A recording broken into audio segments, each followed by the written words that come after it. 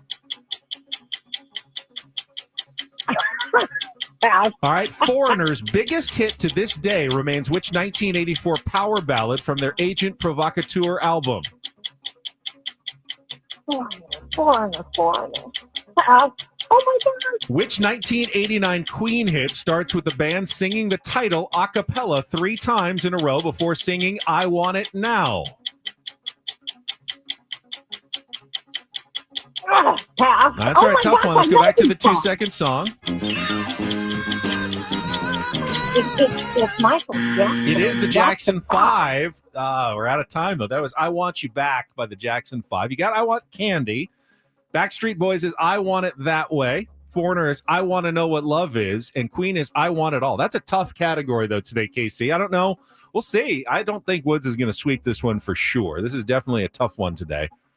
Going deeper and digging deeper into this category. So we'll see. KC's score is locked in. Woods returns now. Gets the same 5 questions in the same 60 seconds. 60 seconds on the clock. Woods, your time begins when Paul plays the music. Good luck. Let's take on Casey. I Want You Back by the Jackson 5. Correct. You might have a sweet tooth if you enjoyed the successful 1988 Bow Wow Wow cover version of which song? Pass. Which catchy 1999 pop ballad is considered the signature song for the Backstreet Boys? I Want It That Way? Correct. Foreigner's biggest hit to this day remains which 1984 power ballad? I Want to Know What Love Is. Correct. Which 1989 Queen hit starts with the band singing the title a cappella 3 times in a row before singing I Want It Now? I Want It All. Correct. You might have a sweet tooth if you enjoyed the successful 1980 Bow Wow Wow cover version of which song?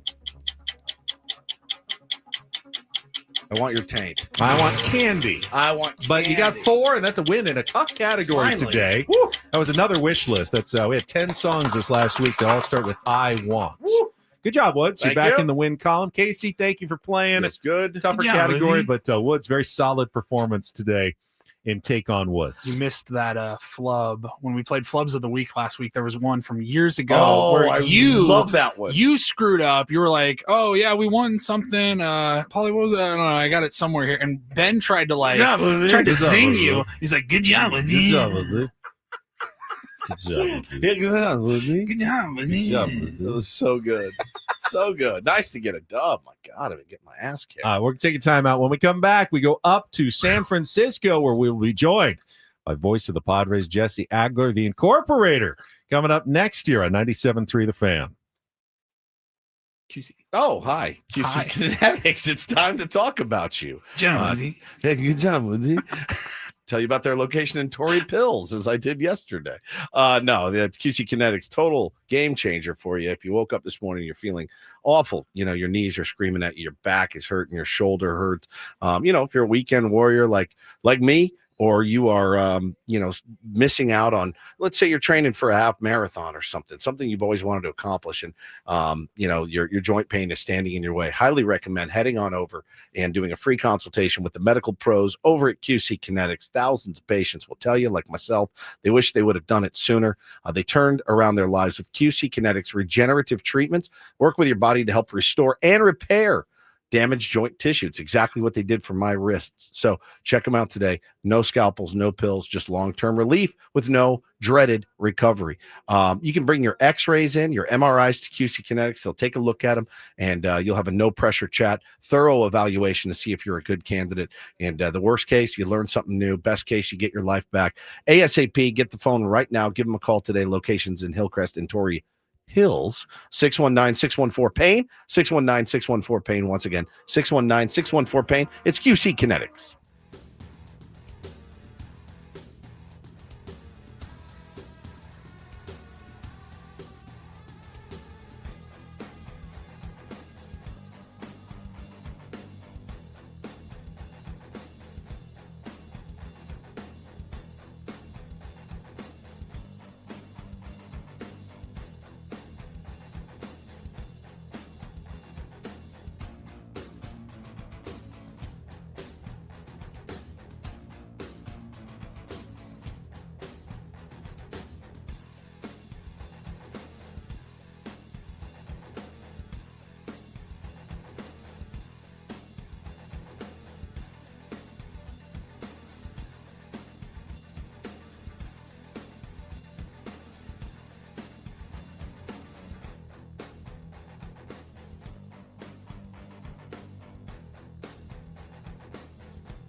Hey players, things are about to get real here in San Diego. Introducing the all-new Jamul Casino Resort. With a 200-room hotel tower, exciting new eats and drinks, plenty of new places to play, and a luxe spa and salon. Hello, rooftop pool and deck. It's where players can play their hearts out and enjoy all the perks that come with it. It gets real this summer at the all-new Jamul Casino Resort, the players' place.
Got to see Jesse Agler on Sunday. He was picking up a matcha latte from the Mostra Coffee location behind home plate there as he was getting ready for the final game of the Red Sox series and jetting off to San Francisco where he was hoping to make it in time for a late dinner on Sunday night. Now, the game was, I think, 3 hours, so I'm not sure if he did. We'll find out, though, when he joins us right after this check of traffic on 97.3 The Fan. From the 855 Get Ross Traffic Center, protecting San Diego after accidents or injury, here's Kelly Danick. Traffic is brought to you by the California Office of Traffic Safety. Still a few problems we're dealing with. One of them is a crash on the Fairmont Avenue off-ramp westbound 8. Looks like that may be in the clearing stage. And westbound King Freeway, Massachusetts off-ramp, an accident. Crash has cleared in the North County, Sapa 15 before El Norte Parkway. Might see a little residual slowing there. Speeding is dangerous to other drivers, to people walking or biking. Speeding catches up with you. Tickets, crashes, or even worse, slow the fast down. Safe speeds save lives. Go safely, California. From the California Office of Traffic Safety and Caltrans. All right, let's go out to San Francisco where Jesse Agler joins us on a Tuesday. And Jesse, my son and I ended up going with the Grand Ole Barbecue. How did you like your matcha latte on Sunday? Oh, it was delicious, creamy and caffeinated. That's the key. And it got me going for the game, and it's great having that there. It's nice having kind of like a high-class coffee option available at Petco Park when you're in the mood. So great to see you guys. Hope you had a great time. It was. We had a really good time. Did you make it for dinner at Saturday or Sunday night in San Francisco? No, as expected. Oh, The baseball gods were not interested in letting that happen. All So right. it's all right. You can never expect it. You just sort of hope for it. You almost can't. You can't even speak it into it. It's like, man, we need a quick one Yeah. today. Yeah. It's like playing 12 holes of golf, and you're like, man, we are cruising. And then the next thing you know, you're like, you idiot. Why did you run into say- a par 3? There's 3 groups on the tee. It's Why'd like, you say anything at all? Same with traffic. I'm real big at not speaking things into existence, Jesse. But, man, the baseball team certainly looks like they are playing very well. I mean, as well as you could possibly. They're winning close games. They're handling really good pitchers. They're beating elite teams like the Boston Red Sox. Pretty fun for the fans and certainly fun for the broadcaster. Yeah, I mean, these are the kinds of games and weeks that you sort of dream about at the start of the season, right? You're kind of deep into the summer, and all of a sudden you're going into yesterday 2 games back, and you know that You've got this big run of games against the Giants and the Dodgers. So, I mean, this is the whole point, right? I mean, you might as well go out there and take the thing. And it's, I just will never take for granted getting to watch and broadcast meaningful games in August, September, and obviously into October. It was just not the norm here for a long time. And now it's become sort of this regular thing that we're playing these critical games at this point in the year. And I mean, Padres are going to go into Dodger Stadium this weekend. And we'll see what the standings look like on Friday. We'll see what the standings look like on Sunday. But the games are going to be absolutely huge. And then we get to do it again the next weekend at home against those guys. And look, it's not all going to be decided in the next, week and a half here with all these games against the Giants and the Dodgers, but it's going to have a big impact. And it's fun. I mean, this is what it's all about. You think about the National League standings, right? And in the East, you got the Mets falling behind the Phillies, but kind of a two-team race there. In the Central, you get the Cubs falling behind the Brewers, but kind of a two-team race there. And then here, you've got one game separating these two teams. I know the Reds are kind of hanging around the wild card spot also, but all the other teams are wishing, dreaming that they could have what we all have right now. And it's a heck of a lot of fun. Jesse, we talked about the new additions last week, but I want to bring Freddie Fermin back up again. And not just because he had a home run yesterday. What he has done now in, 7 games starting, 10 games total with the Padres, pretty impressive when you think about everything a catcher needs to learn, adapt to with a pitching staff, signals, and everything. And then being able to produce offensively at the same time. Just really excellent stuff from Freddie Fermin. Really, really hard, really, really impressive. I mean, we talked about this, I think, before the deadline, because everybody was, catcher. Understandably, they weren't getting a ton of production there. And, I think we all had a conversation a couple of weeks ago about you really don't see a ton of catchers traded at the deadline. And everything you just said is why. It's not an easy thing. And so you're asking a guy to make all the usual trade transitions that everybody has to make. But then on top of it, it's like, all right, go learn this new pitching staff. Go learn the new PitchCom system. Go learn all the signals, all that kind of stuff that, like a shortstop or a right fielder doesn't have to worry about. And the personalities of the pitchers and everything. I mean, he caught Yu Darvish last night, who's obviously one of the more challenging guys to catch in baseball because of everything that he brings to the table pitch-wise. He didn't even catch Darvish's bullpen this past week. So literally last night, bottom of the first inning, was the first time Freddie Fermin ever caught Yu Darvish in any kind of any situation that was competitive. So it's a tremendous thing that he's doing. You can see there's a comfort level there with these pitchers. For Freddie, obviously work in progress, but it's only going to get better. And it's not something we should take for granted that this guy is being able to go out and do what he's doing, because again, it's not normal and it's not easy for a catcher to come in at the end of July and be able to do what he's doing. Well, speaking of not easy, talking to Jesse Agler, no, it's easy to talk to you. I did that wrong. It's very easy to talk to you. But speaking of not easy is taking a diminished role with a team that you're getting everyday starts. And Gavin Sheets, my heart swelled last night when I watched him get a couple of knocks. I saw Fernando gave him some love on his Instagram stories, which Fernando's Instagram stories get a lot of play, I'm sure. I just thought it was cool, man. I did. I got he just had a baby and they come to him and they say, we're adding all these guys and you just need to be ready. And it was such a cool thing to watch him get a start and to have a key double last night. I just thought it was awesome. And, those are the kind of teams, Jesse, that are able to pull together, put ego aside. And those are the teams that can do some damage, man. No doubt about it. And, what Gavin is dealing with is really tough. But I thought he had the quote of the year, after the deadline talking about all this. And he said, look, coming into the season, I had 2 goals. One was to kind of get myself back on track offensively and kind of show what I can do at the plate. And the other is to win a World Series. And he said, I've done the first thing. And nowhere in there did he say, I want to start 155 games. Yep. Nowhere in there did he say, I want to hit X number of home runs. He said, I just want to get myself back on track.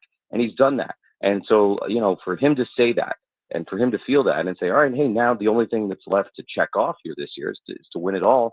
I mean, that's the ultimate team guy, and can't say enough great things about Gavin Sheets. But look, we all know how this game goes. I don't think any of us who follow baseball would be surprised if at some point, in September or October, Gavin Sheets is in the middle of something gigantic for the Padres. That's just how this stuff works out. You never know how it's going to go. So that's where the whole stay ready thing comes in. And you're right. I mean, last night, only his second start since the trade deadline. You mentioned the big double. His pinch runner comes in to score a big run for the Padres. It was great to see. Not easy, probably not particularly fun, but ultimate team guy. And, I've been meaning to talk to Mike Schilt about this. I will at some point in the next couple of days. Just sort of like the art and science of, post-trade deadline lineup construction. Yes. Because, I think the standard baseball, thing is, hey, you got to get the new guys in. And I get that, right? You need to get them acclimated as quickly as possible. So you're going to get a lot of starts for new guys. Padres obviously have a lot of new guys. There's a big trickle-down effect there. So kind of see what he says about that, because I think there's a lot there to unpack, and it's not an easy thing for a manager to handle. Get the incorporator here in a couple of minutes as Jesse's back on radio this week. But what the incorporator word will not be was the suggestion by C20 Moreno. Too easy, because he said caterwaul. What's the what was the discourse between you and Bob on the fan that was very close to the crowd mics last night at Petco Park? Because we've discussed her quite a bit this morning. We mentioned her once. Okay. I just wanted to sort of acknowledge that. Yeah, we know. Yeah. I think I said something like, hey, we're going to send Dave Marcus down to interview her, see what she's so excited about. But,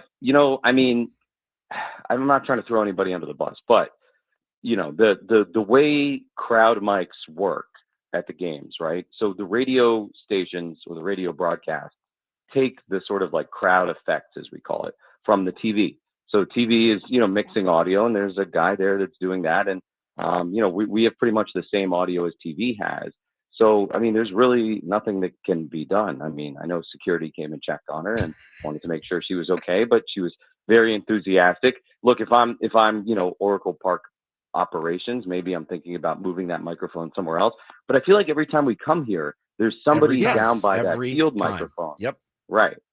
So, maybe it's time to check the settings on that microphone or move it or turn it off. I don't know. But, look, she's not doing anything against the rules, right? She's just very enthusiastic and screaming. But yeah, we heard it all night. It's distracting, right? Like it is. It's got to be, because if I was in here doing a show and I heard that in here, I would lose a lot of focus, and I have very little focus anyway. It would really throw me off my game. It would really throw me off my game. So kudos to you guys for being able to put your head down and just kind of get through it. You get kind of used to it. Like, it just reminded me of spring training. At spring training, there's always a guy that's like the whole game. And it just is like, I get it.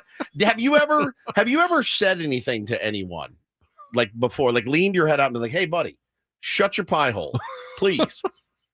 So the only thing like that I can think of, game 3 of the wild card series at Citi Field, the Musgrove Ear game. Right. Oh yes. The visiting radio booth in New York is really poorly positioned. So is the home radio booth. They messed up the booths at Citi Field. It's like all whacked out and like whatever. So basically there is a section of fans that sits right in front of us, and it's kind of like an accessible wheelchair setting situation, but there's also fans there who are not in wheelchairs, just depending on the night, I guess. Is it like standing room?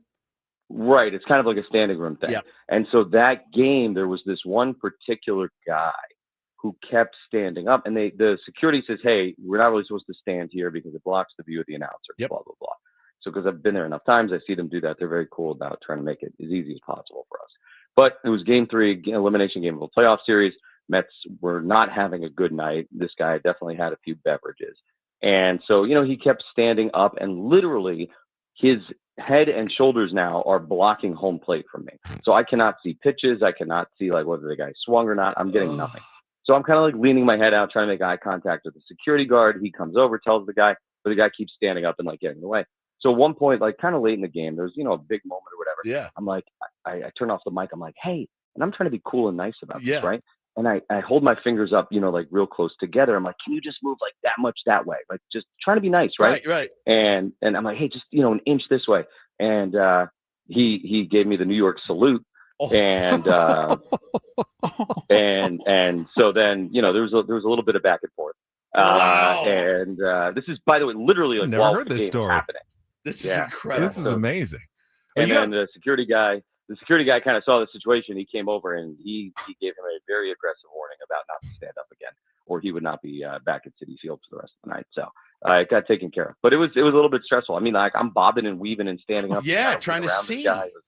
Yeah, it was quite a scene. Well, you have the luxuries in baseball. You can turn your mic off. You have a partner who talks. When Teddy Leitner, your former colleague, was doing the Mountain West tournament, he didn't have anyone with him, so he just had to do it all on the air. These guys are unbelievable. Unbelievable.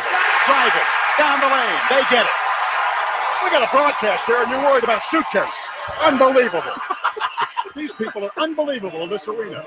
They got security guards think they're guarding the Pentagon. Coming over here interrupting me during a broadcast to worry about a suitcase. It's incredible. It's just some of the best audio ever done. It's just amazing. So that happened my first year with the Padres. I had not yet met Ted. Oh, God. Oh, no. And I was like, wow. I was like, this is going to be awesome. That's awesome. Right, Give him his word, let's buddy. we're going kind of biblical today for the incorporator, Jesse. I hope that's all right. Paulie, if you will. Antediluvian. Oh, antediluvian. Antediluvian. It Antediluvian. refers to a time before the biblical flood or something that is extremely old-fashioned or out of date. Antediluvian. Oh, I like that. Antediluvian. All right. Thank you, brother. Anybody named Noah on this team? No, I didn't Noahs. think about that. That's definitely very appropriate. So. I'm racking my brain for the biblical names on the Padres. You got John, Peter, Mark. Right. Isaac. No, I think you're going to have to. I know where Jesse's going. I'm not going to give it away, but I know where Jesse, I think, is going to go. Jesse, appreciate it. Have a good broadcast tonight. Thanks, guys. Have a good day. All right. Jesse Agler, the incorporator voice of the Padres here tonight. 6:45 first pitch. All right. Now that he's off the air, he's going to see the twos on the score. Like if there's back-to-back 2-run innings, you go 2x2s on the scoreboard, just like the antediluvian times with the Noah's Ark and the animals or something like that. He's going to figure it out. He always does. He's so sharp. Stay tuned tomorrow. We'll find out. We will. We'll pay it off tomorrow tonight, for you. I guess. Yeah, and then listen tonight. tomorrow, and hopefully we'll have the audio from Jesse tonight for the incorporator. All right, coming up, final hour, we've got a Michael King bobblehead to give away, plus Reindl Report headlines and more. Stay tuned. Ben and Woods continuing until 10 o'clock here on 97.3 The Fan.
like this song. Just saying. I did too. All right, welcome back. Final hour of Ben and Woods here on The Fan. Got the Reindl Report, got a Michael King bobblehead to give away. Just saw this morning that ESPN has come out with their in-season re-ranking of baseball's top 50 players. Woods? Am I on it? You are not on it, no. There are 2 Padres on the list. I don't think anyone's going to be shocked as to which 2 they are. Question. Yes. Did they take the original top 50 list from the beginning of the season and just reshuffle it? I believe there was some. Could somebody that was number No, 60 had a good year? They dropped some people out, like they did. Mookie Betts and Yordan Alvarez and Ronald Acuna It's just Jr. the top 50 today. Yes. So they got dropped out after So wait, injuries. Only 2? 3 got dropped out, 3 added apparently. For us. 2 of the top 50. Yeah. But there's only 2 Padres. I think that's a little interesting. I think that's really interesting because I can think of 4 off the top 5 off the top of my head.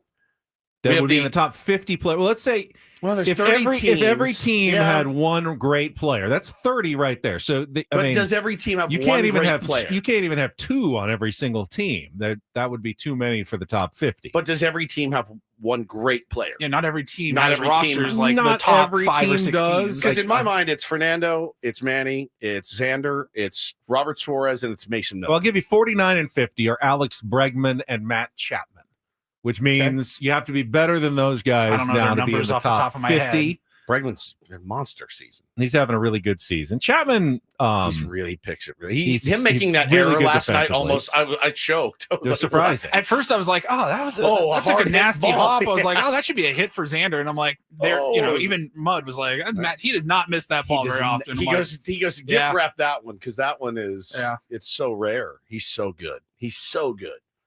Don't think there's any shocker at the top. Aaron Judge is 1. Shohei Ohtani is 2. I'm actually shocked that Judge is over Ohtani. Obviously, one of the biggest movers is Cal Raleigh is number 4 now, right behind Tarek Skubal. But for the Padres, you go down to number 13, where you find Fernando Tatis Jr. And they write about That's interesting. Fernando, ahead of Manny. He says Tatis hasn't reached the offensive heights from before his injury and suspension, but his off-the-charts defensive metrics have helped him to one of the highest WAR totals in the NL. He's already drawn a career high in walks, giving him a high OBP, while also cutting down on his strikeouts. And then they say what to expect from here. Might need more power from Tatis as they get toward the postseason. Now, he's right between Juan Soto at number 12 and Kyle Schwarber at number 14. So good company. That's great company. And then you drop just 4 more spots and you find at number 17, Manny Machado. And they write of Manny, if Machado never played another game, he would have already done enough to be elected into the Hall of Fame. 7-time All-Star, 2 Gold Glove awards, more than 2,000 hits. He's closing in on 400 home runs. What to expect from here? Just turned 33, so he's still in the prime of his career with adjusted OPS of 135 this season. His Padres got close to the World Series, have a shot again this year, and Machado has demonstrated a knack for thriving on the big stage. He's right between number 16, Will Smith, and number 18, Corbin Carroll. I mean, again, that's pretty solid. Yeah, pretty solid. There's respect there on some Padres players for sure. So Xander, though, is an interesting one. He's been one of the best players in baseball the last couple of months, right? He has, but I mean, he his wasn't at the numbers beginning aren't- of the season, so his numbers aren't outrageously good. His numbers don't bowl you over like some of those guys. They've been really consistent. Most of those guys the entire season. Or like Eugenio Suarez is 37. He's been phenomenal this year, but he's been horrible with Seattle. Yeah, he's gotten off to a bad start. 105 with one. He's on my fantasy team. 1 home run. it's been like when you get a guy like that at the deadline, you're so stoked. You're like, this is we're the Mariners. We're going to do it. And then he comes in. He just cannot get it going on the new squad. I'll tell you one thing. I had a buddy who's really got Mariners fever this summer, for like sure. the rest of the Northwest. He goes, "How did you guys ever let Josh Naylor go? We love this guy. Yeah. I want him here. I want a 6-year contract like today." Yeah. They love Josh Naylor. They loved him in Arizona too. Yeah. They loved him in Cleveland. We loved him here. Yeah, we loved him here. He was blocked by a guy that we're still paying who's no longer even in baseball. Exactly right. And exactly you had to make other moves, and I understood. They tried him in the outfield, and it just was not the fit. Yeah. Last night, starting pitcher Logan Webb checked in at number 38 on the list. Told you. No relief pitchers on the list. Okay, so they didn't put any relievers. They didn't put a single relief pitcher on the list, which is where the Padres might shine. Might be strong, but no Mason Miller, Morejon, by the way. No Robert Suarez, no Adrian Morejon. They just, I guess, it's hard when, however you're determining value, relief pitchers don't get that many innings, so they don't put up big-time WAR numbers. Not that it's simply based on WAR, I don't believe, but I'm sure it factored into their thinking as they were making this list. Tough to have, for me at least, it's just tough to wrap my head around, like, pitchers being, like, the top 3. I mean, like, Skubal's really, really, really good. Yeah, he but goes like, every 5 days. I don't know. I mean, when I'm looking at the list here, I mean, who would you rather have? Skubal or like Cal Raleigh, Bobby Witt Jr., guys that are out there every single day and producing. It's just, I don't know. I think that has to diminish some of the value. Yes, it's not diminish, but you know what I'm saying. Every 5th day, and he's how many starting pitchers are on there? There are, let's see, 4 in the top 20. Number 6. Skubal, Skeens, Wheeler, and Christopher Sanchez cracks the top 20 now. So that gives the Phillies two top 20 starting pitchers, 4 in the which top is 10. Why they're very. 4 pitchers? Wheeler, Crochet. I guess Crochet, yeah. He got rocked last night. We missed him, and he got rocked. I mean, maybe the Padres have thrown a little wrench in the Red Sox plans, but no, I mean, I love a good starting. I love an ace. An ace like that is certainly. Well, the Padres have one in Michael King. No doubt. If he pitches like Michael King, I think he's someone who would be under consideration for this list in a healthy season. Yeah. That's just one of those things that I feel like you have to have 2 separate lists: top 50 pitchers, top 50 players. It's just the what they bring to your team is just so different. Yeah, every 5th day, different. Speaking of pitchers, we get our second look at Nestor Cortes tonight for the Padres, making his second start. Had some ups and downs in his first appearance, but I thought the stuff looked pretty decent, especially coming off such a long layoff from his last start and his rehab. Even hopefully he gets a little more locked in, because I do think he can be a very valuable contributor for the Padres going forward. I still don't know why exactly he was made available, and Brandon Lockridge was the price tag, but and then the kid they got back too, the prospect too. Prospect, I guess, has been tearing it up right now. 18-year-old. Just ripping the cover off the ball, playing really good defense from what I understand. It's it's a little bit out of my purview, but he was a really good prospect. And again, you got Nestor, who's starting games for you in a big pennant race, Ben, and you got this prospect, and you gave up Brandon Lockridge for it. Seems like a no-brainer. Now Brandon Lockridge is actually having, I think he's got 7 RBI for the Brewers right now. He's a natural fit. I think he had all of 7 when he was here. Brewers magic. Yeah, the Brewers magic. He'll be going up against Robbie Ray, who pitched well against the Padres back in June, 7 innings, 1 run. He's been walking a lot of guys this year. We'll see if discipline comes into play for the Padres lineup this year. And I said I think last week when he started, Nestor Cortes, to me, if you want to win the division, he's one of the key players, because you figure the Padres are going to win their fair share of games, especially with a lot of games left against the Rockies, the White Sox, the Orioles in September.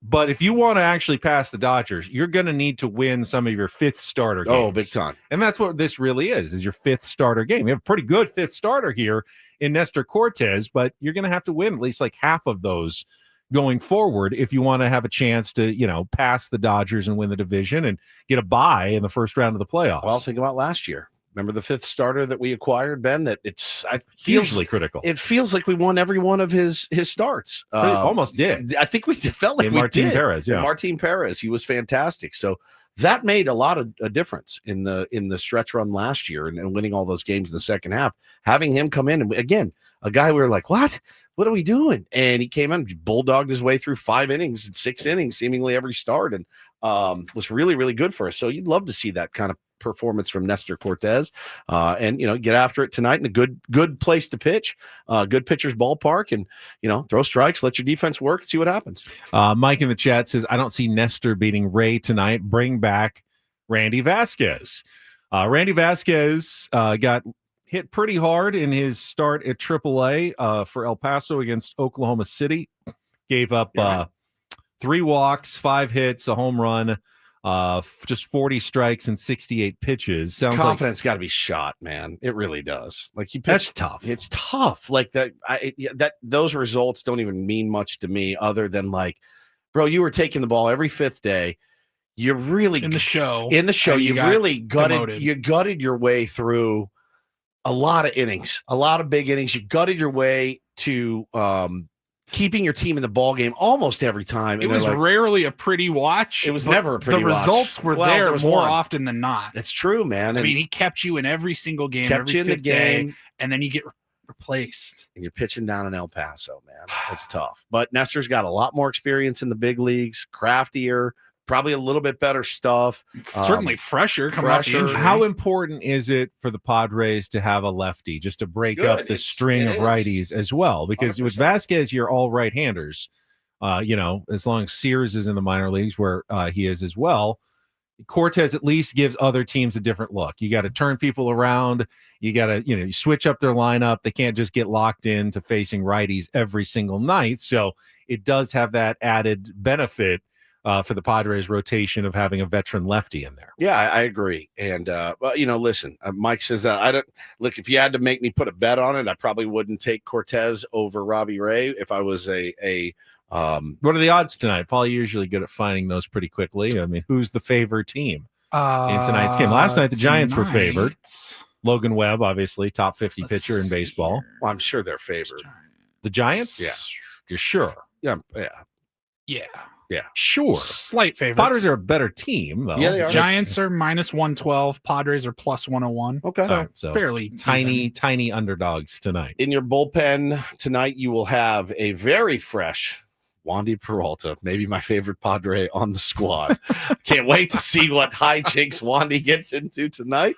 You can rest assured, whatever happens, make sure you take a look at him walking off the mound. Just what's the formula? Get 5 solid out of Nestor, and then even 4. You could get 4 innings out of Nestor. Wandy, Cortez. Morgan, Morejon, Adam, and Morejon. Yep. You've got Yuki hasn't thrown since Friday, so that's if you're up or down big. Yeah, Mason Miller. How many pitches did he throw? I mean, he can go back-to-back days if you absolutely need him. But 13. So I would think he is definitely available if you needed him tonight. Can we pause for a second and just talk about that guy for a second? Sure. I may love watching him pitch as much as I've ever loved watching anybody pitch. Ever. And I mean ever. I'm talking the days of growing up, watching the Maddoxes, watching all Randy Johnson, all of the great ones, Roger Clemens, Nolan Ryan. When Mason, and it almost sucks that you only get to watch him for 3 batters. I mean, it's like, I need more. When he walks up the mound, I'm like, about 11, 12 pitches. Yeah, 12 pitches. I'm like, is there a way to get him on the mound more? I love everything about that dude. Everything. He's my man crush. There's been a very intriguing development in Mason Miller land in the last couple of outings as well. We already know he throws 104, consistently over 100. His slider is what he says is his best pitch, and we saw it was nasty last night. But he has started throwing this changeup that is insane. I mean, it's like scouting level. He's thrown like an 80 grade changeup a couple of times. Yeah. Lefties, obviously, every weapon you have is an addition. But if they are thinking about converting him to a starter, you need to kind of have at least a 3-pitch mix. Sure. And if that turns into a weapon, it really, it adds. His changeup is like 94, but it also like slides to the right and drops at the same time. I'm going, you can't possibly go up as a hitter being ready for 104, but also knowing it might be a slider that breaks 3 feet outside. And now it might be this changeup that, is 10 miles an hour slower and dodges inward or outward, depending on whether you're a righty or a lefty. I mean, he's like must-watch television. I'm giddy about him. I love the dude. It's just basically go up, close your eyes and swing. Yeah. And maybe you're Lourdes Gurriel and you just happen to connect with it. It happens for sure, but since that moment, he's been unbelievable. We pretty much want, are we all in agreement? We just want, it doesn't have to be like the setup, the 8th inning, like whatever the game is on the line, the heart of the order, whatever, like that, whatever lane it presents itself, whether it's the 7th inning, 8th inning, or even maybe the 9th inning, he's the guy, right? And how great was Suarez last night? And I was definitely of the mind don't change what's working. Me too. Robert Suarez is doing a great job. You leave him as closer. I had the thought, though, as I'm watching Mason Miller last night. If it comes down to it, and you're like the World Series or whatever, playoff series is on the line, who do I want out there, Mason Miller or Robert Suarez? It would be hard not to pick Mason Miller based on just what we've seen from him and how absolutely honestly, unhittable he looks. Regardless of who's coming up. I mean, and that's not a knock on that's not a knock on Robert Suarez. That's not me saying no. I don't trust Robert Put him Suarez. in the closer role. I don't think he can do it. I absolutely know he can do it. It's simply a fact of you have a guy on your team that if he is on, is 100, like almost 100% unhittable, which is not even something you can ever say with big league hitters up there. Because he's hittable. He's as close to unhittable when he's on as probably anybody who's ever come out of a bullpen. And I don't know, if my season's on the line, I guess that's kind of the guy I want in there. I mean, it would be so hard not to pull that bullet out and go, this is the one I'm using here. I got Shohei and Mookie and Freddie. And it's like, it's a no-brainer for me. But, if those guys come up in the 8th inning, yeah, man, Mason Miller, I want him there. And last night it was the Giants. They're not as formidable necessarily as a lineup, but it was setting up where the bottom of the order was it was 8-9-1, I think, in the 8th, and then 2-3-4 if they, held in the 9th. And there was talk, like, would you rather see Suarez against the bottom and Miller? And I didn't think they were going, and they didn't, but if it is the Dodgers and it's like you're holding on to a 1-run lead and they've got 7, 8, 9 coming up in the 8th and 1, 2, 3 coming up in the 9th, are you holding Mason Miller for the 9th in that situation for, Ohtani, Betts, and Freeman and pitching Robert Suarez in the 8th? I don't know. It's a good problem for Mike Schilt to have. Great problem to have. Really good problem. I see people in the chat, it went away, but they were talking about, like, do we even know if he wants to be a starting pitcher? Because there was all that discussion when we acquired him. It got muted pretty quickly by the organization, at least for this year. Like, not where he's a relief I think pitcher. every pitcher, if they had the choice, would rather be a starter. You make a lot more money. As much as you were just saying, like, I'd want to be I'd want to be a reliever. You would do less. Do less. I think being a way closer less. would be the sickest. I think it's job. more. I think I would vomit on myself. If the season's on the line and put me in the 6th, and it's Ohtani and Freeman are 2 of the 3 batters, is it Morihone who you want out there? No He's kidding. not that good. No and he's kidding. lefty. I mean, what a great But, problem like, assuming for you Mike Schilt to have. lose Suarez, like, I'm not sure trying to convert, like, play around with something that isn't broken. Like, I don't know that converting Mason Miller is the smartest idea. I think just making sure that you now have a closer for the next, what is it, 3 years? 2 3 4 years? It's a risk. I mean, if it doesn't work out, you can always go back and put him in the bullpen. It's not like it's I just don't want to get forever hurt. decision. Yeah. If he gets hurt, then you're completely screwed. But he can get hurt in the bullpen too. They're pitchers. It's true. You never know.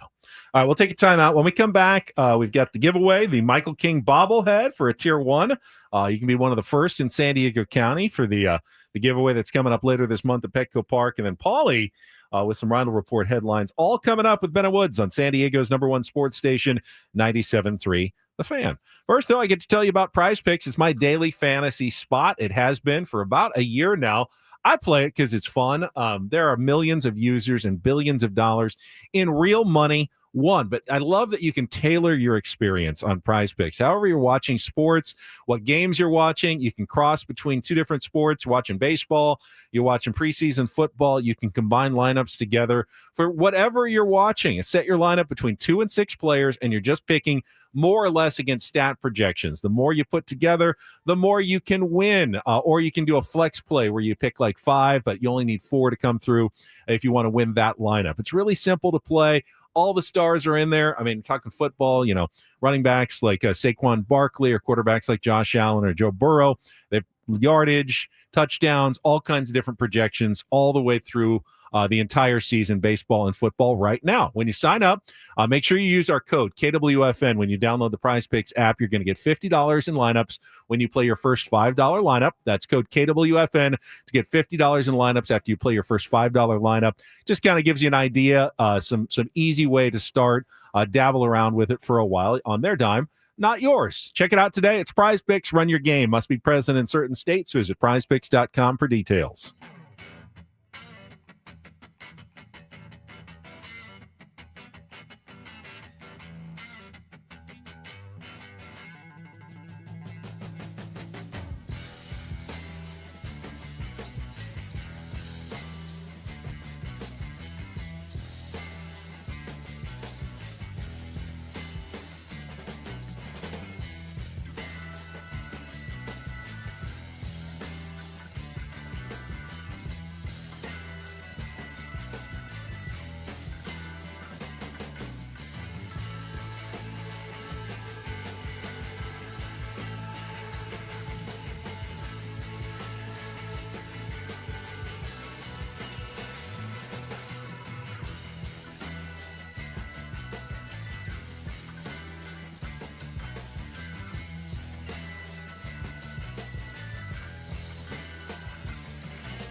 Hey players, things are about to get real here in San Diego.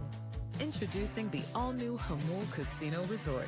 With a 200-room hotel tower, exciting new eats and drinks, plenty of new places to play, and a luxe spa and salon. Hello, rooftop pool and deck. It's where players can play their hearts out and enjoy all the perks that come with it.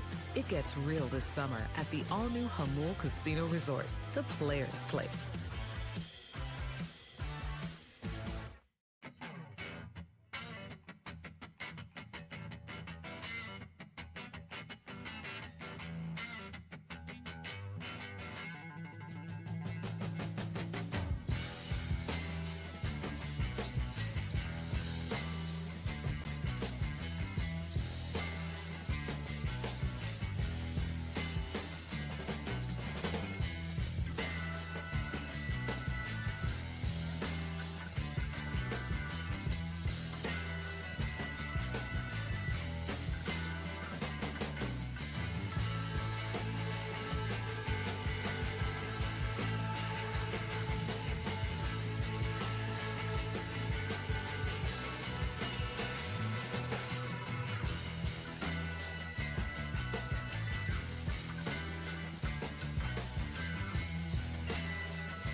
Well, congratulations to the University of Texas Longhorns. #1 in the preseason poll for the first time in program history. How are they rewarded, Woods? They're underdogs in their first game at #3 Ohio State. First time the #1 team in the country has ever opened as an underdog in their first game, but they're 2.5-point underdogs playing at the Horseshoe. So it makes a little bit of sense because it really wasn't until the last couple of years where teams that were expecting or going to end up #1 in the preseason poll, they scheduled the cupcakes early, the easiest of wins.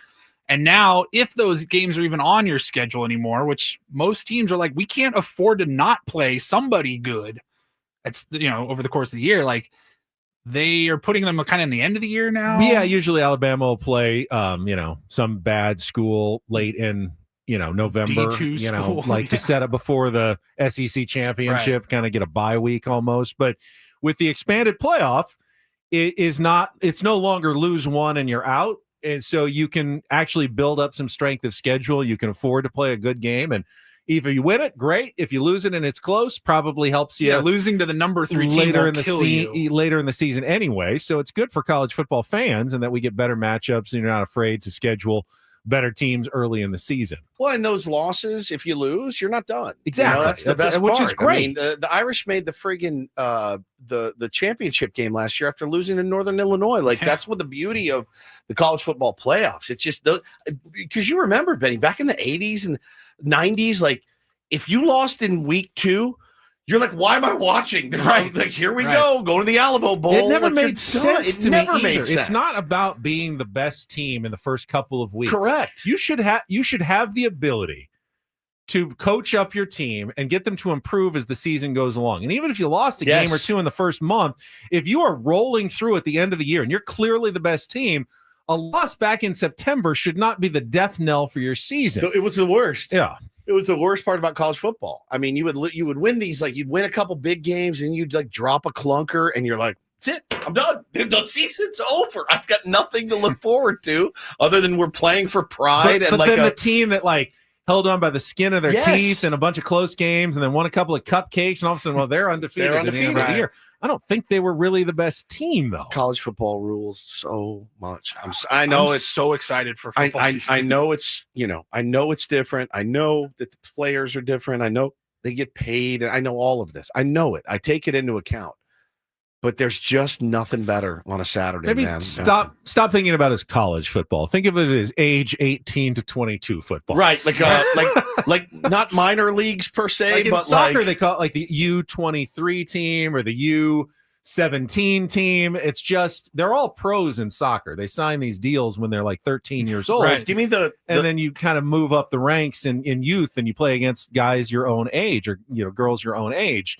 This is basically what college football is. It's your U23 best players, and they play against each other and they represent schools instead of cities. Give me the top 10 again.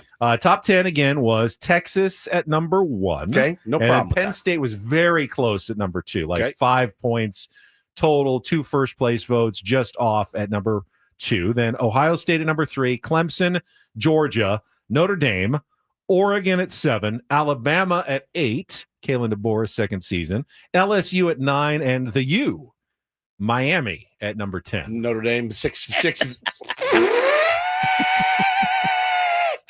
6v10 in week 1. Notre Dame takes on Miami. Oh my God, the Catholics versus the convicts. I'll never forget it. I can't. I think they got mad at that at some point. That's what they used to call it. I had a T-shirt and everything. It was great. It was great.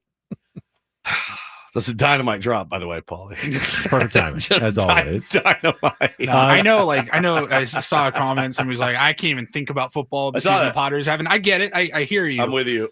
There is room for both. I got a for little me room at least. for both, I mean, yeah. when the Padres play at 5:40 on a Saturday night in September, from 9 a.m. until about 5:40, it's going to be college football. It's pretty elite. Yeah. No, for me, it'll be at the soccer field all day, and then the T-ball field, and then some college football in the Padres. But I'm fired up for college football. I can't wait. One quick Padres note. We're all about Freddie Fermin right now, but good news in the minor leagues. Ethan Salas was cleared to resume baseball activity. He's been out months with the stress reaction in his back. Now, they're pretty late in the minor league season, so they're not sure if he's actually going to get ramped up in time to compete in the minor leagues at all. He can hit and throw and and then by the time they get around to the Arizona Fall League and he could play some winter league baseball in the Caribbean or something, they feel like they can make up some of the at bats, so he can still get most of his year in. It'll just be a little bit later than it normally would. But good news that Ethan Salas has been cleared to do hitting and getting behind the plate and doing everything that he needs to do. So just rest was the only thing, just like when Tatis had his stress reaction last year. Rest as long as you can. And they didn't obviously going to push him in the minor leagues. Tatis pushed it. Remember, he came back. He was not 100%. Not even close. After that stress reaction, he was like, I've waited long enough. We got to get going. It's just pain tolerance now. They weren't going to push Salas at all. They wanted to wait. He's been pain-free, they say, for 3 or 4 weeks. I'm sure dying. Dying. Chomping at the bit to get back going.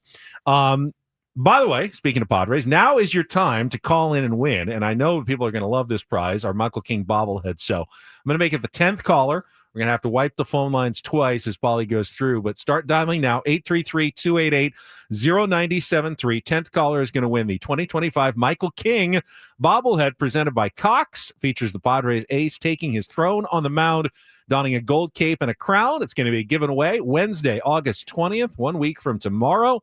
First 40,000 fans in attendance. First pitch, 6:40. Gates open to the public 90 minutes prior. Arrive early. Make sure you get your Michael King bobblehead. And for tickets, you can go to Padres.com/tickets. And to learn more, you can go to Padres.com/giveaways. 10th caller, 833-288-0973.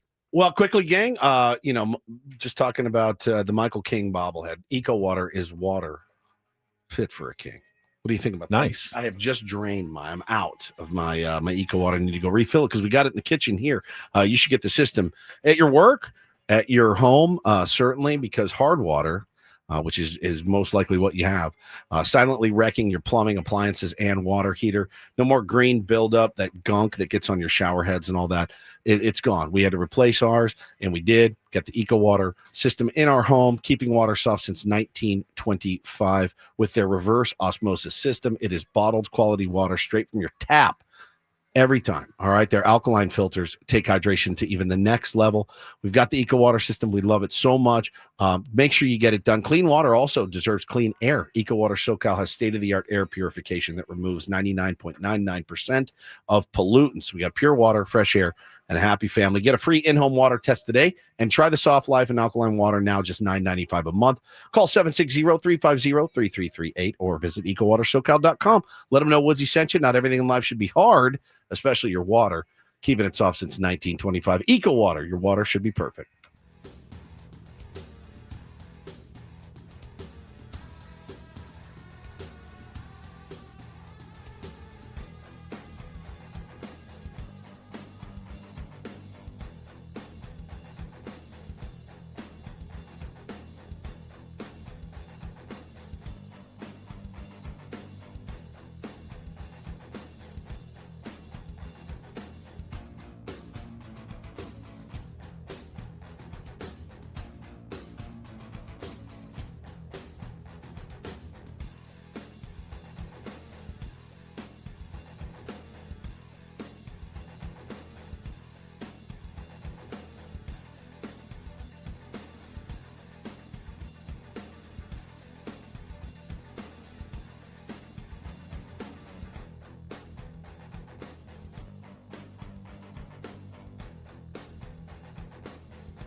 Hey players, things are about to get real here in San Diego.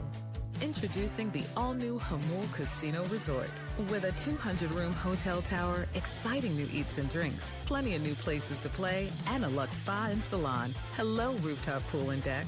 It's where players can play their hearts out and enjoy all the perks that come with it.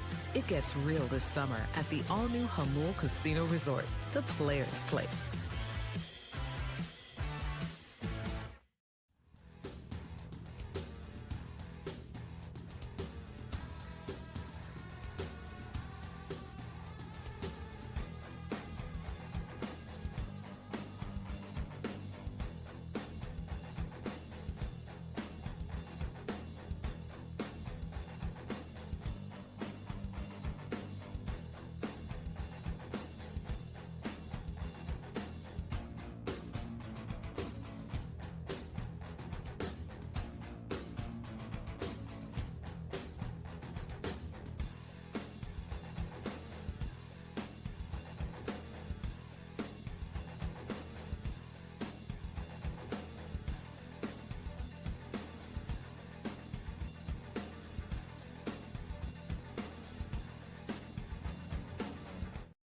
Congratulations to Mark, who just won our Michael Head bobblehead giveaway. What? Michael bobblehead. Or what? Michael King bobblehead. Yes. There's a flub. Yes. Add it to the mix. I'm trying to. You got your camera not pointed the right way, so I was distracted trying to get you to move your camera, Woods. Move Or your camera. Michael Head Bobble King. Michael King bobblehead giveaway goes to Mark. Oh my God. You see my soul leaving my body like in Ghost? All the bees or whatever. Oh my God. Secondly, we were chatting with Carly, one of our sales execs here, about our appearance this Saturday. So I want to remind everybody this hour on 97 Through the Fan is brought to you by Moneyline HQ. Join us, Ben, Woods, Paul, at 6 p.m. this Saturday for a night of fun and baseball at Moneyline, the new sports bar in Encinitas, with 30 TVs, 2 patios, amazing food and drinks. Plus, we'll have great giveaways this Saturday, August 16th, 6 p.m. Moneyline Sports HQ, 345 South Coast Highway 101. And then I asked you, Woods, because I've got a kind of a different look today. I'm going with a tucked-in blue T-shirt with a white belt and my It's more of a gray belt. Slightly off-white. I have a gray belt, but this is a lighter colored belt. But I asked you, is it okay for me to tuck in the T-shirt, especially if I'm wearing slacks and going to work? I mean, you're going to work, so like, yes, I almost think you have to if you go to work, right? If you're going to another office. If I had to go on camera, I just throw my sport coat over the T-shirt. Yeah, and I which think looks that's sharp. actually a pretty good sharp look. Yeah. But now when I'm not wearing the sport coat, it's kind of weird, maybe with the T-shirt tucked in. But I feel pretty comfortable this way. Mm. And I don't like not being tucked because I'm afraid to lift my hands over my arms and then the T-shirt rises up and everyone sees my midriff. I don't really like exposing my midriff. You don't like your bare midriff I exposed? do not like it exposed. I do not. But wait, why would you be lift? Where are you going that you need to lift your hands? Well, all in day? TV, sometimes you're like loading It's stuff. like, how many and times do you do camera, that? and I can't. My camera gear. Sometimes I got to load it in the Oh, and then car, and I'm carrying your stuff. and then midriff shows. My midriff then shows. Nobody which wants to see that. No one wants to see that. No, I'm with you. But you don't tuck in very often. No, at least and in the morning. I never do. Sometimes you golf, you have to tuck in. I tuck when I golf. Yeah. I always tuck. And when I golf. almost always tuck when I golf. Sometimes at the goat, you can go casual, no tuck. Yeah, I'll do a T-shirt at the goat, but Yeah. I do think I would like to. Tucking has been, I think, unfairly ridiculed. When I was a kid, it was it. My mom always made me tuck everything Same. in, but the cool kids didn't tuck, And I you felt thought, like like, it they're such branded me. hoods. It branded me as an uncool kind of nerdy kid. Correct. But I was always very uncomfortable untucking because I was so used to tucking in everything. Did you ever, like, okay, Mom, love you too. I'll see you when I get home, and then rip the shirt? I did that. I pulled it. My mom was a I didn't tucker. do that. No. Oh, you just no. wore it. Yeah, you couldn't change the look between the start of the day and the end of the day. I do think it's where you're like, I think it's like where I was when I grew up, it was you tuck in and you have a button down shirt, you tuck it in. You have a polo with a collar. I say collar shirts. I think they're always tucked. But since I moved here, Short sleeve, never. Button down short sleeve, always untucked. Like a Hawaiian shirt, you never tuck that Correct. in, right? Okay. Correct. Long sleeve, though, got to be tucked in. Yeah, Tyler says I had a mother tucker too. I had a mother tucker. You had a mother tucker. And that's how that goes. But Hawaiian, I had my 3 Hawaiian shirts I wore. Untucked. Untucked. Yeah, of course. Never tucked the short sleeve button down in. Tuck the polo and tuck the long sleeve. But my wife laughs at me when we go to dinner and I tuck in a button down, a long sleeve button. She's like, you got to tuck in the long sleeve button down, right? Style anymore. Slacks is a must tuck, I think. Yeah, and especially the style of pants. Of course. Like jeans, I'm jeans, okay. No, I'm you don't tuck into jeans. You do, but other people don't. Slacks, People sometimes don't. I do tuck into jeans. Yeah. A mother tucker. Yeah, I got one too. It's great. All right, Paulie, take it away. I think you look fine. Traffic, and then Paulie's got his Reindl Report headlines to wrap things up. Thank you. From the 855 Get Ross Traffic Center, protecting San Diego after accidents or injury, here's Kelly Danick. Traffic is sponsored by Robert Half. Got a collision clearing from the Massachusetts off-ramp westbound King Freeway, and a couple problems in the North County, northbound 15 before the 76 crash over the right shoulder, and northbound 5 coastline before Basilone accident over to the right shoulder. At Robert Half, they found that 67% of companies want to increase contract talent. That's why the recruiters' expertise and award-winning AI work quickly to find the candidates you want. At Robert Half, they know talent. Visit roberthalf.com/talent today. I'm Kelly Danick with Ben & Wood, San Diego's #1 sports station, 97.3 The Fan. And get things started here with our today's edition of the Reindl Report. Now tuned into the greatest. Welcome to the Reindl Report with Paul Reindl. Hi, Paul. All right. 2 stories from the world of sports that we haven't gotten to yet. We'll start off in Major League Baseball. And 1 story that you didn't know you needed. Are you laughing, biatch? It's the Reindl Report Hey, Paul, how you doing? Okay, how are you? on 97.3 The Fan. Are you ready to bless the mood? I need some help, please. That was good. Can I get a oh yeah? Oh yeah. All right. Oh, congratulations to Mark, who just won our Michael Head bobblehead giveaway. What? Michael bobblehead. Or what? Michael King bobblehead. Or Michael Head bobblehead. Michael Head. Yes. They didn't trade it away. They could have had a Dylan Head bobblehead at some point. I'll take a Michael Head bobblehead. Oh, man. All right, before you start, one more question on attire. When I was a kid, I always had my socks were always pulled all the way up, even with shorts. Like, you had the white socks with like the 2 stripes at the top. That was kind of the look and back they were in the kind of 70s. pulled up. But all the cool kids were then pushing their socks down, and it always branded me, I thought, as kind of nerdy, a nerdy or a geek, because I had my socks pulled up even with the shorts. And now you do it, and people are like, "Oh, you're a badass." Right? It's people they're not as mean. I They're know. mean still. Kids are less mean now. I think. They're still mean. They're still mean. They're still cruel. But it's not like it was. It's when not we about were being different, young. though. You can be different. Used to be now. they were mean when you were different. Now they think you're kind of cool when you're different. They love it. Yeah. They think it's like, oh man, you're They're mean in different ways. They're mean in different ways. There's cyberbullying. There's all Yeah. that stuff that we didn't have to deal with. But you're right, man. The panic of like what you wore to school and how you wore it. My dad, I'd walk in. He goes, "Why don't you have socks on with those shoes?" I'm like, "Oh, because I don't want to get the crap beat out of me. Because apparently wearing white socks is worthy of me getting my ass stuffed in a locker today." So it's just very strange. Go ahead, Paul. We were just talking a little college football, and man, rough night on social media for Oklahoma quarterback John Mateer yesterday. Now, he has taken over the starting job at Oklahoma. He was a freshman at Washington State before he transferred over to Oklahoma. I don't know why people even thought to do this, but Oklahoma fans wanted to get to know their new quarterback. Probably a Longhorn fan. Maybe a Longhorn fan. That's my guess. People went through this quarterback's Venmo history and were surprised to see some questionable exchanges on Venmo from 3 years ago, back in 2022, November of 2022. And it turns out he was paying somebody for some sports gambling, which is illegal, especially for college athletes. Now, how do they know it was gambling? Right. I mean, if you go through any gambler's Venmo, I would imagine you're going to see like a lot of like pizza emojis, you know, like, gas right, emoji. right. Well, it's because 3 years ago when he was making those exchanges on Venmo, he put sports gambling, UCLA versus USC. Another one, just sports gambling. Pretty obvious. It's very clear. I mean, how I've never done this before, of course, but how mad would your drug dealer be if you Venmo'd him and just said, weed, drugs, ganja, aka cannabis. Ben's Venmo.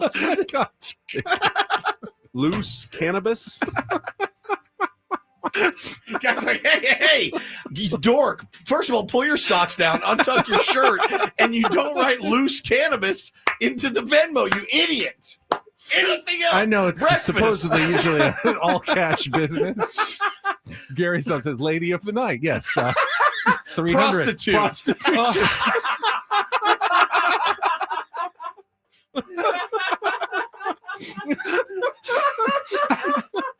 Prostitutes. Oh, my stomach hurts. Oh, my stomach hurts. Bro. Yeah, I tweeted it last night. I said, well, I mean, points for honesty. Not a lie detector. You don't have to write. You don't. When you're Venmo, when it's really full. Yeah. They don't test you on it later. No, it is incredible. I mean, and then it's not even worse. Like, he also did the classic teenage boy. There was one that's slapping some balls. Was another one of it. I don't know if he's honest. Now I'm wondering what that could have been for. That could have been golf. That absolutely could have been golf. Could have been big fat rooster. There's another one. He paid Kyle Thornton that for some big fat.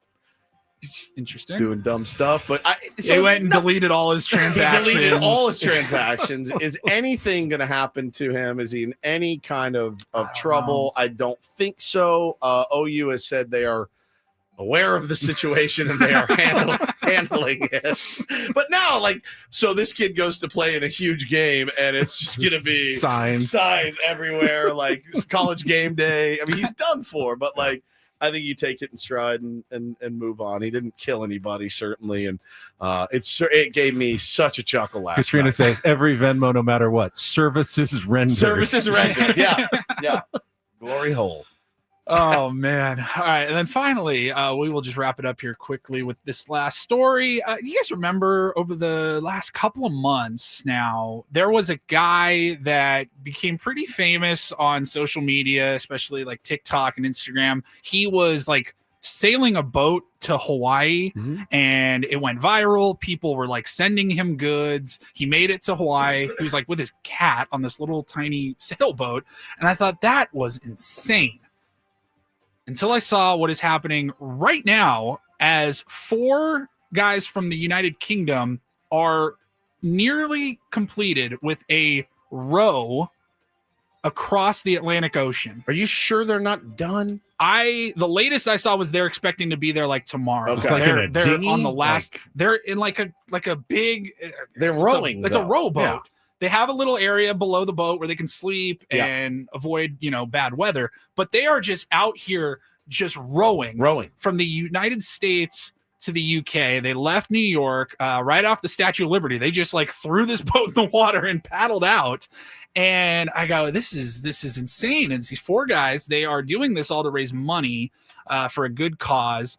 It's for Head Up, which is a mental health charity in the United Kingdom. So how long is it taking to get across? They're on I think this was day 54. They posted this yesterday. Here's a little clip from the guys talking about the end of their trip. After 54 days at sea, rowing as a team for 24 hours, day and night, only eating nut butters and freeze-dry rations, having to desalinate seawater to drink, and doing my business in a bucket every day, and not to mention 36 hours straight in solitary confinement waiting for a storm to pass, is finally nearly all over. This journey with the boys has had some incredible highlights with hundreds of dolphin sightings, world record-breaking days, and too many funny moments to count. Inspiring and entertaining all of you on this journey throughout has been my absolute pleasure. So thank you so much for being here. Keep pushing whatever you're up to today, because you certainly know that we're out here doing the same. And I'll see you very soon when we're back on home soil. I was not going to go to the gym today. I'm going guy's to yoked. now. Then again, he's rowing 24 hours a day. So they've been setting records. They tried to break the record for paddling across the ocean. I don't think they got there in time. They did say their boat capsized once, but it was able to be flipped around. They lost a couple of like technical things, like some GPS. They had backups. They were good to go. I can't even like wrap my head around that. I can do 400 meters on the rowing machine. No problem. 400, maybe 5 without having to take a breather. They did 3,500 miles. Is that right? 3,500 miles? Sounds about right, yeah. Yes. 500 meters. 3,500. All right, I'm done. My shift is done. And hit me up tomorrow when you need me to row the 500 meters. Now, the record was 43 days. And like I said, I think their last video posted said day 54. So they didn't make it. But, I mean, still. Huge congratulations. And I'm glad they raised a bunch of money. Yep. But, my God, I can't even imagine. It's for mental resilience. I mean, you have to have that to do that. That's now, when he paid for all of his rowing supplies with Venmo, did he label it nut butter? Nut butter. People are like, hey, no, you can't be doing bits here, buddy. I love it. I think that's something to be admired. I don't have it in me. I don't, why did you climb that mountain? Because it was there. I mean, the physicality, but also the sheer terror of being in the ocean for that long. Forget it. No. I just can't imagine like those explorers when they sailed out into the ocean, not knowing if there was anything on the other side. Pretty gnarly when you think about it. All right, that's it for us. We will come back tomorrow morning, 6 a.m. on a Wednesday. Hopefully after another Padres victory tonight. Braden's coming up next. For Paulie Reindl, for Stephen Woods, I'm Ben Higgins. Have a great rest of your Tuesday from all of us here at San Diego's #1 sports station, 97.3 The Fan.